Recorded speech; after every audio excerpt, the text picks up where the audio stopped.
ସେହି ପୁରୁଣା ବରଗଛ ଗାଁ ମୁଣ୍ଡରେ ଥିବା ସେହି ବିଶାଳ ବରଗଛଟା ବିଷୟରେ ଅନେକ କଥା ଶୁଣିବାକୁ ମିଳେ।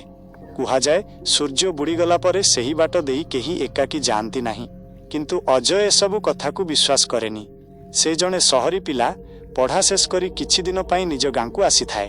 ଦିନେ ରାତିରେ ଜଣେ ସାଙ୍ଗର ଜନ୍ମଦିନ ପାର୍ଟିରୁ ଫେରୁ ଫେରୁ ଅଜୟକୁ ରାତି ପ୍ରାୟ ଧମଟା ହୋଇଗଲା।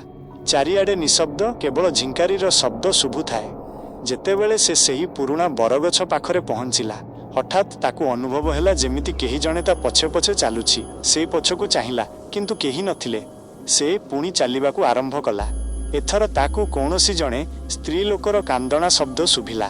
ଶବ୍ଦଟା ଠିକ୍ ବରଗଛ ଉପରୁ ଆସୁଥିଲା। ଅଜୟ ନିଜ ମୋବାଇଲ ଟର୍ଚ୍ଚ ମାରି ଉପରକୁ ଚାହିଁଲା। ସେ ଯାହା ଦେଖିଲା ତାର ରକ୍ତ ଶୀତଳ ହୋଇଗଲା। ଗଛର ଗୋଟିଏ ଡାଳରେ ଜଣେ ସ୍ତ୍ରୀ ଲୋକ ଧଳା ଶାଢ଼ୀ ପିନ୍ଧି ବସିଛି, କିନ୍ତୁ ତାର ପାଦ ଦୁଇଟି ଓଲଟା। ସେ ଧୀରେ ଧୀରେ ଅଜୟ ଆଡ଼କୁ ଚାହିଁ ହସିବାକୁ ଲାଗିଲା। ସେହି ହସ ଏତେ ଭୟଙ୍କର ଥିଲା ଯେ ଅଜୟର ହାତରୁ ମୋବାଇଲ ଖସି ପଡ଼ିଲା। ଅଜୟ ଜୀବନ ବିକଳରେ ସେଠାରୁ ଦୌଡ଼ିବାକୁ ଲାଗିଲା।